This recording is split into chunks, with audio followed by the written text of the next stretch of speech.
Vous écoutez L'heure du temps. Je suis Jimmy Bernier.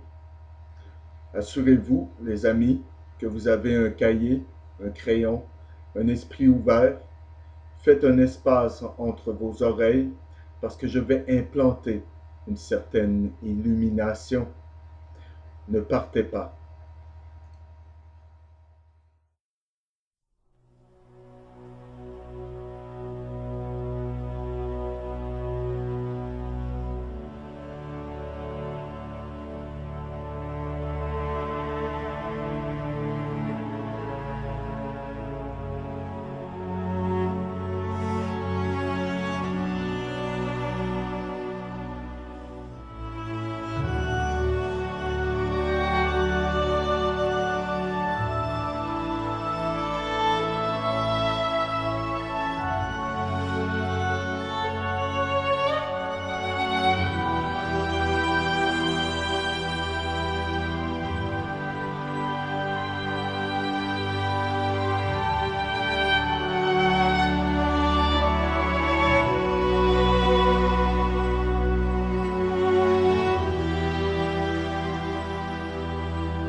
Le mariage hermétique, ou le mariage du soleil et de la lune, l'origine de la philosophie hermétique, va vous étonner. Vous allez apprendre quelques petites choses sur vous-même, sur la religion, et à propos de Walt Disney ce soir. Ce bon vieux Walt. Vous avez amené vos enfants à ces leçons dans les mystères et l'endoctrinement philosophique dans la philosophie du feu pendant de nombreuses années, et vous ne saviez même pas. Thoth Hermès, celui à tête d'ibis, était le dieu égyptien de la sagesse, de l'apprentissage, de la littérature et de la science, gnose si vous voulez. Le G au centre du compas et de l'équerre de l'emblème maçonnique ne représente pas Dieu ou God ou la géométrie. Il signifie gnose, la connaissance, ceux qui savent. Thoth Hermès est accrédité pour être le premier à révéler l'art de l'écriture à la race humaine actuelle. Selon les documents disponibles, il a vécu en Égypte comme un contemporain de Moïse. Certaines autorités affirment même que Moïse et Hermès étaient une seule et même personne. Le nom grec Hermès est tiré d'une ancienne racine, herm, ce qui signifie le principe rayonnant actif ou positif de la nature, parfois traduit par la vitalité ou la force générative, est connu de l'ancienne franc-maçonnerie ou des fils de la lumière, les maçons libres, comme le feu cosmique, Hiram, et plus tard comme Hiram Abiff. Hermès Trismégiste, souvent appelé Mercurius Ter Maximus, a dominé la pensée philosophique et littéraire de l'Ancien Monde. Son nom même, mesdames et messieurs, est devenu un synonyme de sagesse. En fait, il était vénéré comme l'incarnation de la philosophie et de l'érudition. Il était considéré comme le premier kabbaliste, le premier médecin, le premier alchimiste et le premier historien. La durée de vie de ce démagogue et roi de l'ancien double empire du Nil est obscurcie par ce crépuscule qui cache l'origine de tous les peuples. Et ceux qui pensent qu'ils savent, vous pouvez être assurés, ne savent pas. En raison de sa grande sagesse et de ses pouvoirs magiques, Thoth figurait parmi les dieux jusqu'à ce qu'aujourd'hui beaucoup croient qu'il n'a jamais même existé en dehors de la mythologie. Mais si l'action et la réaction sont égales, alors quelque chose de plus substantiel qu'une simple légende doit être le fondement de l'imposante superstructure des arts hermétiques. Pendant les premières périodes de la croissance humaine, quand l'intelligence de l'homme était à peine supérieure à celle de l'animal, selon la théorie de l'évolution, toute l'éducation était contrôlée par la prêtrise, comme je vous l'ai souligné lors de nombreux épisodes de l'heure du temps. Les anciens prêtres étaient appelés les bergers des hommes. L'analogie est que les hommes sont des moutons ou du bétail, car les bergers gardaient des troupeaux d'êtres humains primitifs, comme le berger fait avec ses brebis. Est-ce que vous commencez à avoir une lueur de compréhension? La science et la philosophie sont des excroissances de la religion. En fait, toute notre présente sagesse était originaire dans le monde d'entre les piliers des sanctuaires, des temples, de ce qu'aujourd'hui vous appelez des cathédrales ou des églises, et cela venait du sacerdoce, des prêtres. Hermès était à la philosophie antique ce que Jésus est au christianisme, sa lumière, son inspiration et bien sûr son élan. Les initiés égyptiens du temple d'Isis affirmaient par conséquent qu'Hermès était effectivement l'auteur de tous les livres sur les sujets philosophiques et religieux, que les auteurs humains supposés étaient simplement les copistes qui écrivaient sur parchemin ou vellum les pensées de ce Dieu que ce Dieu impressionnait sur leur conscience, un peu comme la canalisation. En termes bibliques, ils étaient les plumes, et lui, l'écrivain toujours prêt. Au cours de sa vie, si en effet il a vécu, Hermès Trismégiste est censé avoir actuellement écrit 42 livres. Certains, cependant, sont probablement l'œuvre des anciens prêtres égyptiens, car dans leur gloire, ces hiérophantes à couronne de serpents représentaient le groupe le plus sage de philosophes qui ait jamais existé sur cette planète. Clément d'Alexandrie dit que ces livres hermétiques étaient divisés en 6 parties, chacune traitant d'un sujet distinct sous des rubriques telles l'astronomie et son inséparable compagnon, l'astrologie, la médecine, la géographie, les hymnes aux dieux et bien sûr d'autres titres. Au cours des siècles qui ont passé, Hermès a fini par être reconnu comme le parrain de la science, en particulier de ses branches chimiques et médicales. Et même après l'ère chrétienne, de nombreux ouvrages traitant de sujets religieux et philosophiques étaient consacrés à lui et à lui seul.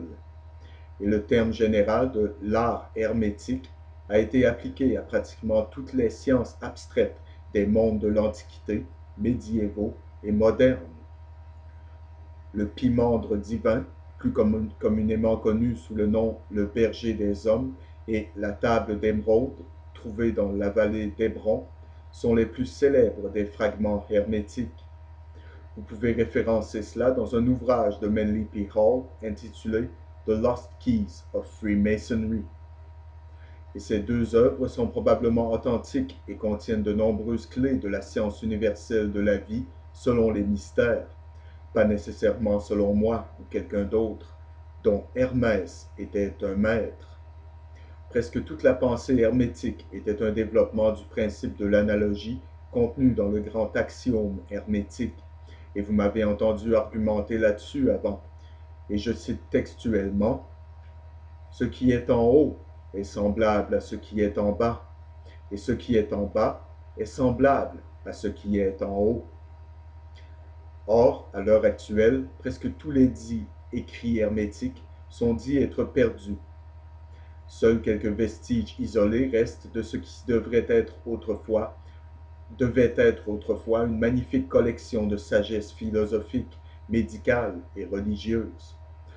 Pendant le Moyen Âge, une branche particulière de la pensée hermétique, l'alchimie, prit progressivement de l'importance et, pendant plusieurs siècles, domina toutes les autres branches et se tenait sous ce nom antique, la Rose-Croix, pour ceux d'entre vous qui ne sont pas familiers avec les sujets abordés dans le cadre de cette émission.